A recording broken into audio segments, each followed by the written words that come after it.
ஆச்சி பாதாம் ட்ரிங்க். ஆச்சி பாதாம் ட்ரிங்க் ஒன்னு வாங்கினா ஒன்னு ஃப்ரீ.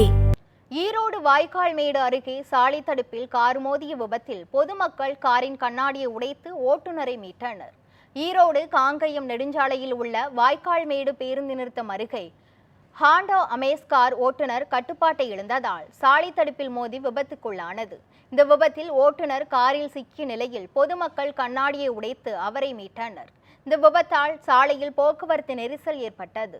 இந்த சாலையில் ஷேர் ஆட்டோக்கள் பாதையை ஆக்கிரமிப்பதும் வேக கட்டுப்பாடு இன்றி வாகனங்கள் செல்வதுமே விபத்துக்கான காரணம் என கூறிய பொதுமக்கள் அந்த பகுதியில் வேக தடைகள் அமைக்க வேண்டும் என கோரிக்கை விடுத்து உள்ளனர்.